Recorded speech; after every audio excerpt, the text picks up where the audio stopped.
Muy buenas tardes, queridos estudiantes. Espero que se encuentren muy bien. Bienvenidos a la clase número 2 del módulo 4, en donde ustedes recordarán, estamos viendo el sistema nervioso. En esta oportunidad vamos a ver la clasificación de este sistema y los órganos que lo componen. A su vez, también vamos a aprender la función de cada uno de ellos. Para comenzar, quiero que ustedes puedan analizar este esquema que habla o ordena el sistema nervioso de una manera más general, en donde podemos evidenciar que el sistema nervioso está formado por variadas estructuras y órganos. Para nuestra comprensión y estudio lo vamos a dividir en dos sistemas, el sistema nervioso central y el sistema nervioso periférico. Para comprender un poquitito dónde está ubicado o por qué se habla de central y periférico, situémonos en el central, en donde está ubicado principalmente la parte superior y central de nuestro cuerpo. Debido a eso, es un sistema que está localizado en la parte central, ¿ya? Está estructurado o constituido por el encéfalo y la médula espinal, ¿ya? El encéfalo, a su vez, está formado por tres estructuras que son el cerebro, cerebelo y tronco encefálico, ¿ya? Y si ustedes lo pueden observar en esta imagen que está en la parte superior, en donde podemos evidenciar estas tres estructuras, ¿ya? En donde podemos ver el cerebro, que es la parte superior y es la estructura más grande, y posteriormente vemos en la parte posterior de nuestra región craneal y debajo del cerebro encontramos el cerebelo, ¿ya? Que es similar casi al cerebro, y al lado podemos encontrar el tronco encefálico, ¿ya? Extendiéndose el tronco encefálico por la región baja, encontramos la médula espinal, ¿ya? Por lo tanto, el sistema nervioso central está constituido por médula espinal, encéfalo, que a su vez está formado por tronco encefálico, cerebelo y cerebro, ¿ya? Ahora, el sistema nervioso periférico, como su nombre lo indica, está a la periferia de lo central, ¿ya? Como podemos ver en esta imagen, en donde encontramos el encéfalo y la médula espinal, están acá, ¿cierto? No están, se sacaron de la imagen para poder encontrar solamente el sistema nervioso periférico. Y aquí nos vemos o nos damos cuenta que de la zona del tronco encefálico y de la médula espinal se desprende este sistema nervioso periférico y está asociado principalmente a estas largas ramificaciones que vienen siendo nervios, ¿ya? Y que son de dos tipos, sensitivo y motor, ¿ya? Que son los que, sensitivo en el caso de que capta estímulos provenientes del medio externo como interno del cuerpo y lo lleva al sistema nervioso central, y del sistema nervioso central se origina una respuesta, la cual viaja a través de estos nervios, pero ahora un nervio de tipo motor que se dirige a algún órgano específico. El sistema nervioso central está protegido. Digamos que está protegido por osamenta ósea, ¿cierto? Que en el caso de nuestro encéfalo está recubierto, protegido por el cráneo, y en el caso de la médula por las vértebras, ¿ya? Pero además de eso, encontramos que también está protegido por una membrana que se denomina meninge, y que en los dos casos, ya sea encéfalo como médula espinal, se encuentran presentes. Desde la parte más interna o la membrana más interna hasta la membrana más externa, ¿ya? O que se relacionan con el hueso, encontramos la pía madre, aracnoides y dura madre. Por lo tanto, podemos decir que la meninge está formada por estas tres membranas, ¿ya? Y en el caso de la médula también encontramos que la pía madre es la que se relaciona internamente con la médula espinal, después viene el aracnoide y ya externamente es la dura madre, ¿ya? Entre medio del aracnoides, de esta membrana, encontramos un líquido que va a fluir de la parte superior hasta nuestra médula, ¿ya? que va a ir fluyendo por todo este circuito y que principalmente tiene como función ser amortiguador frente a algunas lesiones, ¿cierto? O algún accidente que no haya hecho que exista un golpe brusco de nuestra cabeza o de nuestra médula sobre alguna superficie, ¿ya? Por lo tanto, amortigua estos golpes, amortigua que el cerebro, ¿cierto? No sea un golpe brusco hacia el hueso, hacia el cráneo, y lo mismo ocurre con la médula, ¿cierto? Y también tiene como función eliminar ciertos desechos que se produjeron tanto en el encéfalo como en la médula espinal a través de ciertos procesos que se llevan a cabo a nivel celular en estos tejidos. Más de alguna vez han escuchado hablar sobre la meningitis. Yo creo que sí, ¿cierto? Y esta enfermedad se produce justamente en las membranas que ya hemos estudiado, ¿ya? Y principalmente se relaciona con la inflamación de estas capas, ¿cierto? De las meninges, que está asociado a la inflamación por infección, ya sea de una bacteria o un virus, que produce esta inflamación, ¿ya? Y al producirse esta inflamación en estas membranas, se presentan ciertos síntomas característicos de la meningitis, que son, ¿cierto? Los vómitos, dolor de cabeza intenso, fiebre y confusión. Para poder determinar si la persona presenta meningitis o no, es que se hace un examen a través de una punción, ¿ya? Y esta punción se hace principalmente en la parte más baja de la columna vertebral, en la región sacra, más o menos. ¿Por qué aquí? Porque si ustedes se dan cuenta, en esta región ya no existe la presencia de la médula espinal, sino que la médula espinal llega hasta la región lumbar, ¿ya? Es por esto que aquí no existe peligro de poder dañar la médula espinal y es por esto que se realiza la punción para extraer líquido de esta zona, específicamente a este nivel. Entonces, obteniendo el líquido, se hace un examen y se determina si está la presencia de esta bacteria o virus en esta región. Como dato, también podemos decir que justamente debido a esta característica de que la médula espinal solamente llega hasta la región lumbar y no se extiende hacia más abajo de la columna vertebral, es que se suele utilizar, ¿cierto? Ya sea para alguna operación o cuando nosotras damos a luz, ¿cierto? No, nos permite utilizar analgésico, que viene siendo la epidural, ¿cierto? Que se inyecta en esta zona y que viaja por toda la médula espinal y que permite anestesiar gran parte de nuestro cuerpo. Habíamos dicho que el sistema nervioso central, que estamos en esta parte, se estructuraba, ¿cierto?, por dos órganos que eran muy importantes, el encéfalo y la médula espinal. A estos dos estructuras nosotros le denominamos centro de integración, porque aquí se llevan a cabo, ¿cierto?, ciertas respuestas frente a estímulos, ¿ya? En el caso del encéfalo son respuestas voluntarias que necesitan cierto procesamiento, racionamiento, conocimiento, y en el caso de la médula espinal son respuestas más bien involuntarias que no necesitan de un procesamiento específico. El encéfalo a su vez se va a dividir en tres estructuras importantes que son el cerebro, cerebelo y tronco encefálico, que vamos a pasar a aprender ahora.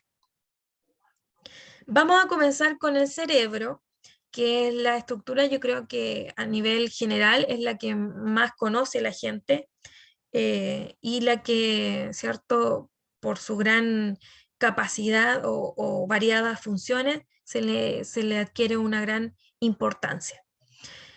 Como dato, podemos decir que pesa aproximadamente 1.500 gramos, su tamaño es de 1.350 centímetros, ya, si bien no es tan grande, pero realiza una importante función. Es alojado, ¿cierto?, en la cavidad craneal, o sea que lo recubre un hueso, que es el cráneo, y debajo del hueso encontramos este tejido, ¿ya?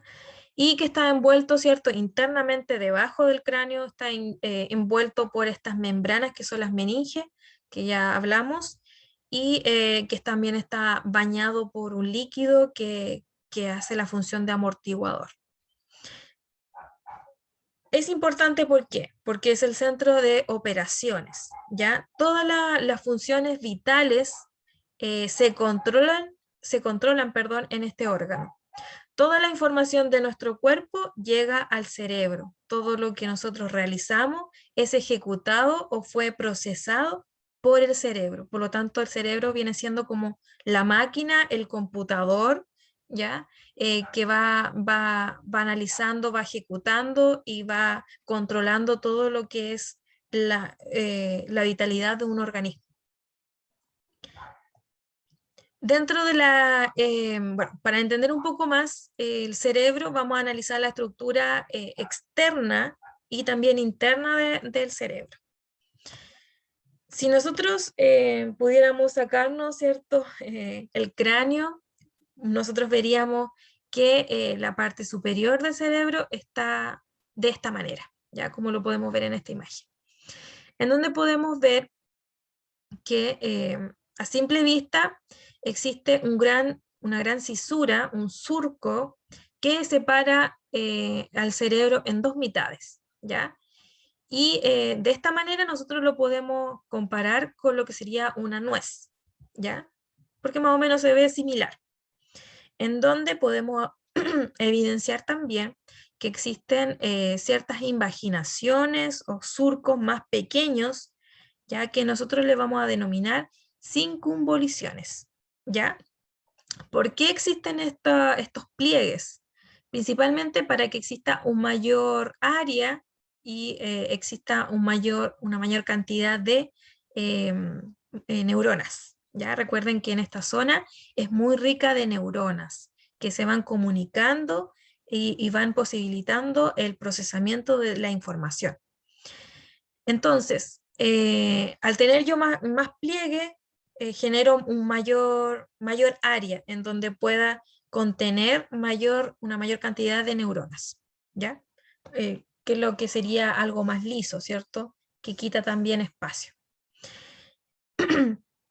Ahora, si yo me meto un poco más adentro de este cerebro, puedo darme cuenta que no está separado del todo una región de la otra, ¿ya? Y que existe en la parte interna un puente que va a unir tanto la parte izquierda como la parte derecha, que en este caso nosotros vamos a denominar hemisferio izquierdo y hemisferio derecho, ¿ya? Y a esta estructura que va a unir estos dos hemisferios se le denomina cuerpo calloso, ¿ya? Hay que destacar también que aquí, en el cuerpo calloso, se produce un cruce de información, o sea, los nervios que llegan a esta zona o que salen del cerebro se entrecruzan. Por lo tanto, el hemisferio derecho va a controlar la parte izquierda de mi cuerpo y el hemisferio izquierdo va a controlar la parte derecha de mi cuerpo, ¿ya? Debido a este cruce que se origina en esta parte, ¿ya? Por lo tanto, si yo tengo una lesión en el hemisferio derecho de mi cerebro, lo más probable es que también exista un deterioro de alguna función de, por ejemplo, mi brazo izquierdo, ¿ya? O de la parte izquierda de mi cuerpo, ¿ya? Y lo mismo ocurre con el hemisferio izquierdo. Si existe alguna lesión grave del hemisferio izquierdo, por lo general voy a encontrar una lesión también, un deterioro en la parte derecha de mi cuerpo.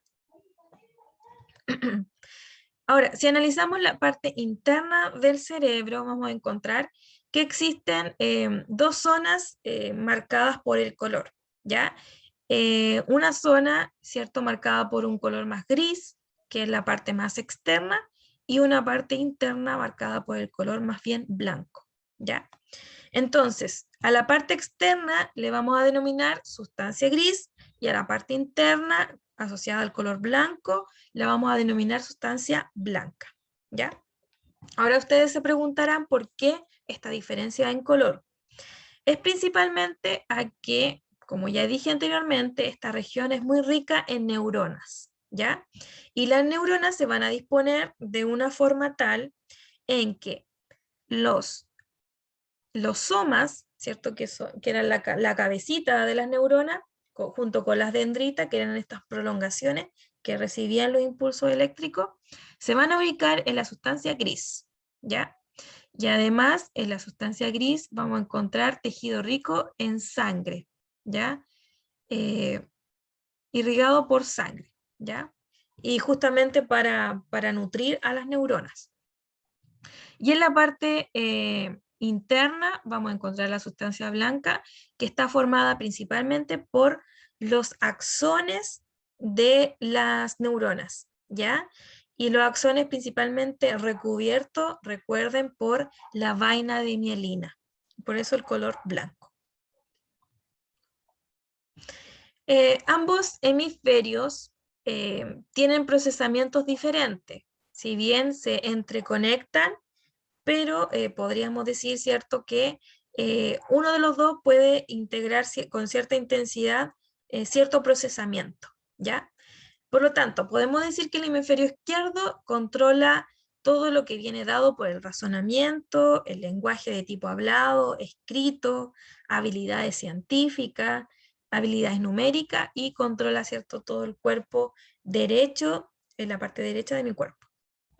En cambio, el hemisferio derecho está dado por procesos de intuición, de imaginación, sentido artístico, sentido musical y percepción tridimensional, y controla todo lo que tiene que ver con el lado izquierdo de mi cuerpo, ¿ya? Entonces, existen personas que tienen más desarrollado uno de los dos lados, uno de los dos hemisferios, y que son más bien... son personas que tienen desarrollado el aspecto artístico, musical o imaginativo, o algunas personas que tienen más desarrollado el área de las matemáticas, del pensamiento lógico, científico, ¿ya? Y es más que nada, viene siendo por cuáles de los dos hemisferios está mayor intensidad, dado por las actividades que realizan, ¿ya? Así que ahí ustedes pueden determinar qué hemisferio el que más predomina en ustedes, ¿ya? De acuerdo a los gustos que presentan. Las funciones del cerebro son muchas. Yo solamente recogí 3, pero son muchas las que existen. Dentro de las más importantes, ¿cierto?, que la mayor parte de las respuestas a los diversos estímulos son elaborados en el cerebro, ¿ya? La mayoría de los estímulos que recibimos nosotros diariamente, e inclusive cuando estamos durmiendo, se dirigen al cerebro para que sean procesadas, analizadas, y el cerebro pueda crear una respuesta frente a estos estímulos. También se generan distintos fenómenos que están asociados a las sensaciones y a las emociones, ¿cierto? El que yo pueda estar feliz, el que yo pueda estar triste, con rabia, eufórico, viene siendo un fenómeno ocasionado en el cerebro y debido también a efectos hormonales. 2. Regula el correcto funcionamiento de todos los otros centros nerviosos, ¿cierto? Ya habíamos dicho que el cerebro es un centro integrador que controla todo el funcionamiento de los demás sistemas, ¿ya? Sistema circulatorio, respiratorio, renal, excretor, digestivo, etc. Interpreta los diferentes estímulos y sensaciones que captan los receptores y órganos sensoriales del organismo, lo que habíamos dicho en la 1. Y 3, podemos desarrollar nuestras facultades intelectuales como la atención, la memoria, el razonamiento y el lenguaje. Estas capacidades nos hacen a nosotros los seres humanos ser organismos más evolutivos, ¿ya? Porque hemos desarrollado la habilidad de razonar, que otro organismo animal del reino animal no lo posee.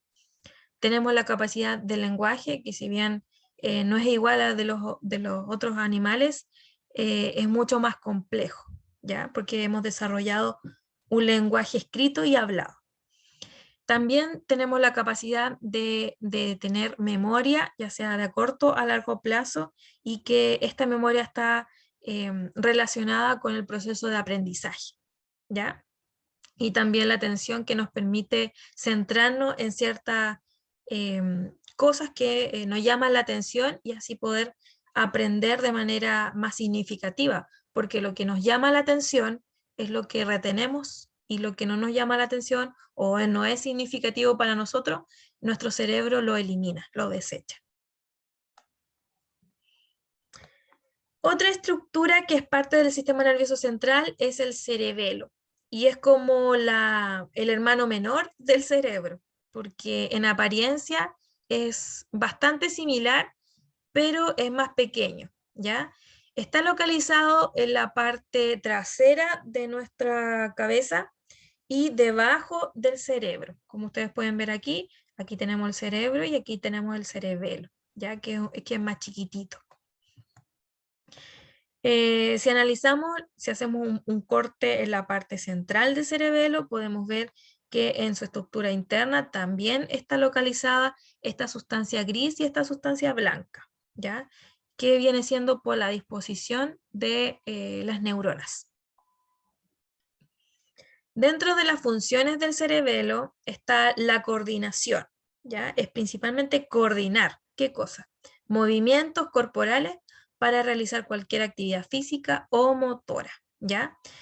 Si bien el cerebelo controla estos movimientos que yo voy a ejecutar, también en cierta manera lo controla justamente con la parte prefrontal de mi cerebro, ¿ya? Actúan ahí en conjunto. El cerebelo también actúa en el mantenimiento del equilibrio, ¿cierto? Cuando yo voy caminando, necesito mantener un equilibrio, si no voy tambaleando, no sería lo correcto, ¿cierto? Y también con la postura del cuerpo, que yo esté con una postura erguida, igual mi cuello y mi cabeza. Bueno, el cerebelo es un órgano que también presenta muchos pliegues porque también está muy lleno de neuronas, ¿cierto? Que permiten esta coordinación y que va a ir evolucionando a medida pasa el tiempo, ¿cierto?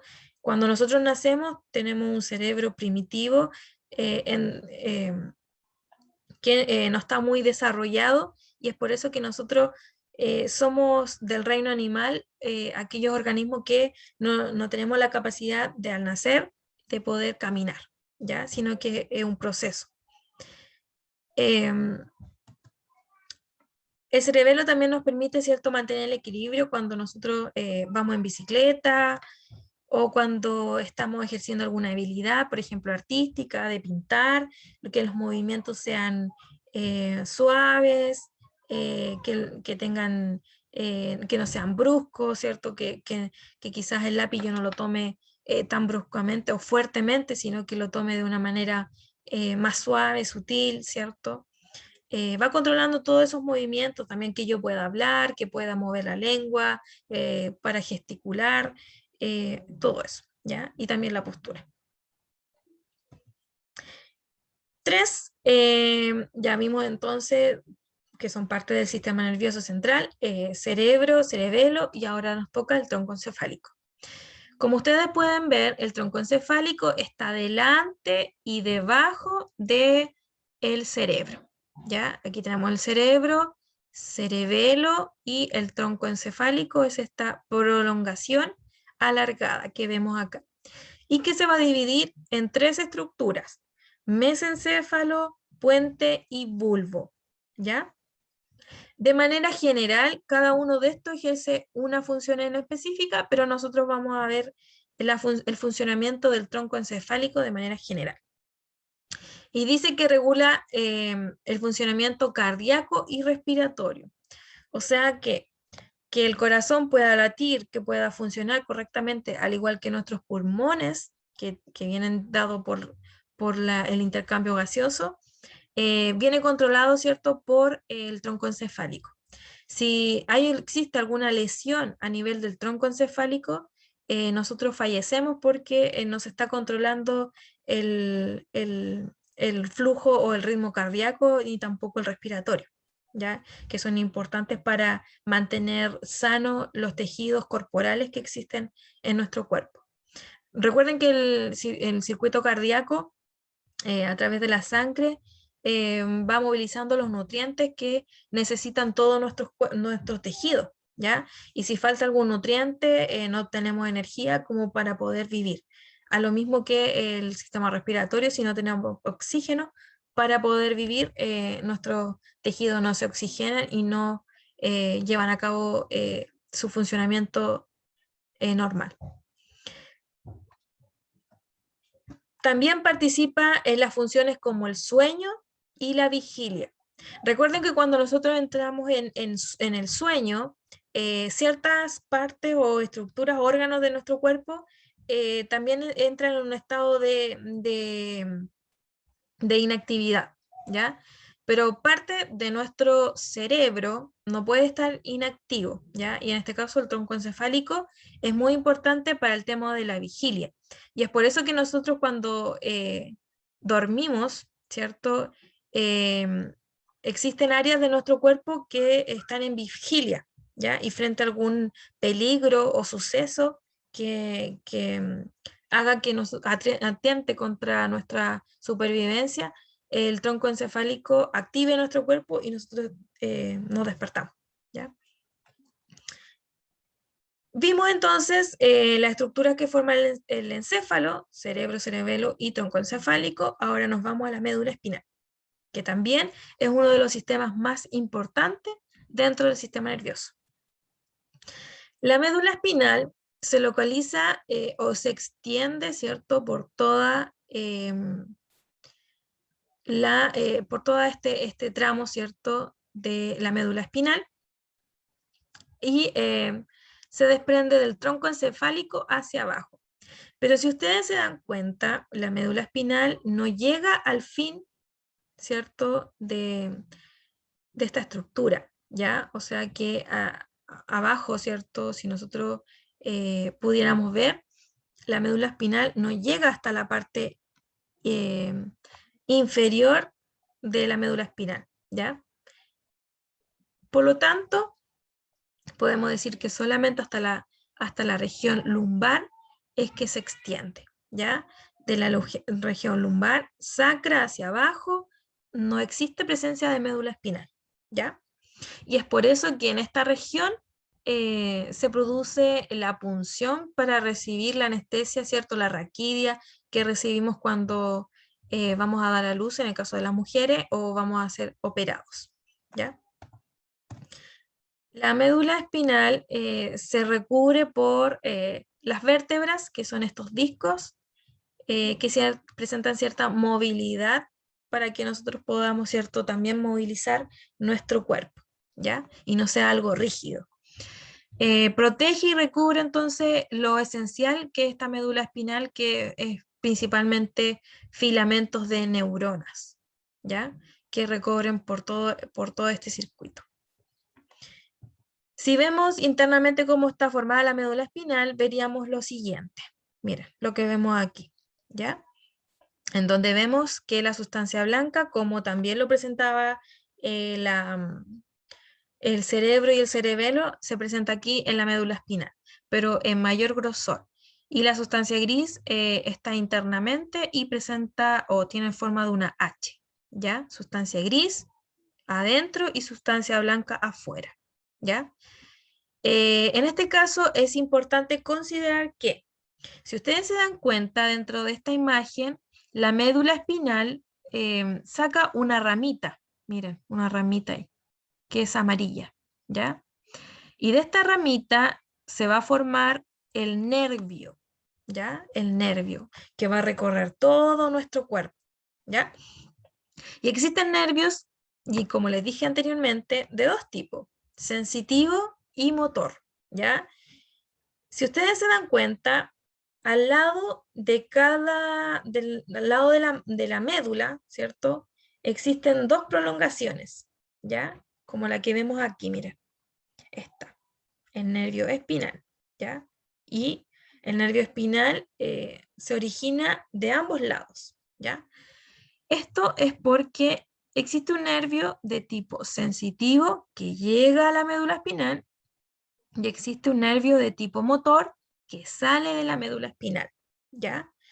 Sensitivo, ¿por qué? Porque viene con información de un estímulo hacia la médula o hacia la parte superior cerebro. O del cerebro, ¿cierto? Pasa por la médula y después se dirige al nervio motor que se dirige a algún órgano específico, ¿ya? Para que se ejecute la respuesta. Dentro de las funciones de la médula espinal destacan estas dos, que tiene una función conductora. ¿Por qué? Porque como ya dije, lleva información hacia el cerebro, en este caso a partir del nervio sensorial, ¿cierto? O sensitivo, y desde el cerebro, perdón, y desde el cerebro hacia otra región de mi cuerpo y que lo lleva a través de un nervio de tipo motor. Por lo tanto, una función conductora, ¿ya? Y la segunda función es una función refleja. ¿Por qué? Porque se controla la elaboración de todas las respuestas que no se piensan para realizarse, ¿ya? Recuerden que cuando un nervio sensitivo lleva información referente a un estímulo, ¿ya? Y lo lleva hacia el encéfalo, es porque ese estímulo necesita de un procesamiento, ¿ya? Es un estímulo que se va a pensar, se va a razonar, se va a analizar, ¿ya? Como por ejemplo, tengo sed ahora y ese es el estímulo de que tengo sed, mi cerebro lo está analizando, ¿cierto? Y yo inconscientemente voy a buscar alguna fuente o voy a ir al baño a tomar agua, porque yo lo estoy pensando, yo estoy razonando que necesito agua para poder hidratar, ¿ya? Pero hay algunos estímulos que no necesitan de un razonamiento para poder ejecutar una respuesta, y esos son los reflejos, ¿ya? Y más de alguna vez nos ha pasado que nosotros nos hemos pinchado con algún objeto o nos hemos quemado y inmediatamente nosotros ejecutamos una respuesta de tipo involuntaria, no necesitamos o nosotros no hemos pensado en la ejecución, ¿cierto?, respecto al estímulo, y por lo tanto nosotros inmediatamente retiramos la mano del estímulo, ¿ya? Si es que nos estamos quemando o si es que estamos sufriendo de alguna punción, ¿cierto? Por lo tanto, estos reflejos que se llevan a cabo en la médula y no en el cerebro son de tipo automática, rápida e involuntaria, ¿ya? Yo no soy consciente de la respuesta que se generó. Y son muy importantes para nuestra supervivencia. Se dice que los reflejos lo heredamos de nuestros antepasados evolutivos, ¿cierto? De los homínidos, cuando éramos tipo monos, ¿ya? En donde ellos no tenían la capacidad de razonar de la conciencia, ¿ya? Y que eso se fue adquiriendo con el paso del tiempo, ¿ya? Entonces funcionaba más bien por reflejos, ¿ya? Por estos reflejos que le permitían a ese organismo poder sobrevivir. Y lo mismo ocurre, por ejemplo, con las plantas o con algunos animales que, que viven gracias a estos reflejos, que son involuntarios y permiten la supervivencia. Aquí vemos más gráficamente lo que sería un reflejo, y aquí también vemos las dos funciones de la médula espinal. Conductora, ¿cierto?, de estímulos sensitivo, en este caso me estoy quemando el dedo, ¿cierto?, un estímulo calórico y de dolor que circula por esta neurona de tipo sensitiva, se va hacia la médula. La médula, existen neuronas de tipo motor que se van a conectar con la sensitiva y que van a salir, ¿cierto?, por el nervio de tipo motor hacia un órgano, que en este caso va a ser un músculo que lo va a estimular para que se contraiga y retire la mano de la fuente que produce el estímulo. ¿Ya? A esto nosotros le denominamos un arco reflejo. Como ya dije, constituyen una clase de respuesta de tipo involuntaria. Yo no soy consciente de la acción que voy a generar, ¿ya? Frente a determinados estímulos del medio. Estos son actos que no están regulados por la voluntad. Por lo tanto, se definen como respuestas no aprendidas o innatas, ¿ya? Y lo mismo pasa si yo me pego en la rótula, ¿cierto? Existe un nervio en esta parte de la rodilla, que por lo general los médicos, ¿cierto? Con un martillo nos pegan, ¿cierto? Y inmediatamente sin voluntad propia, sin pensarlo, la rodilla se extiende, ¿ya? Debido a este reflejo. Ahora vamos a pasar al sistema nervioso periférico y como ya habíamos hablado, está constituido principalmente por nervios, ¿ya? Estos nervios van a recorrer todas las partes de nuestro cuerpo, ¿ya? Van a ir por todo nuestro cuerpo y se van a ir, ¿cierto? Si bien, ¿cierto? Recorren toda la parte de nuestro cuerpo y se van a ir a la médula espinal. Y de la médula espinal también salen nervios de tipo motor que van a ir de vuelta a todo nuestro cuerpo, ¿ya? Los nervios, ¿qué son? Son un conjunto de axones, o sea que son esa estructura más alargada de la neurona, ¿ya? Que va a salir justamente por los nervios, que está también formada por vasos sanguíneos y tejido. Esos son los nervios. Axones de las neuronas más vasos sanguíneos y tejido. ¿Ya? Y para recordar qué es el axón, podemos darnos cuenta que es esta región más larga que es parte de una neurona, ¿ya? Por lo tanto, tenemos axones que pueden medir hasta 1 metro de longitud, ¿ya? Porque van desde la parte más alta, puede ser, ¿cierto? De la médula hasta nuestro pie, ¿ya? Bueno, estos nervios son los encargados de llevar los impulsos eléctricos nerviosos desde y hacia el encéfalo a través de la médula, ¿cierto? Entonces, vuelvo a repetir, existen nervios de tipo sensitivo que llevan información del estímulo hacia el sistema nervioso central y desde el sistema nervioso central hacia las distintas regiones de nuestro cuerpo, ¿ya? Dado por los nervios de tipo motor. Como ya repetí, ¿cierto? Existen dos tipos de nervios, sensitivos y motores.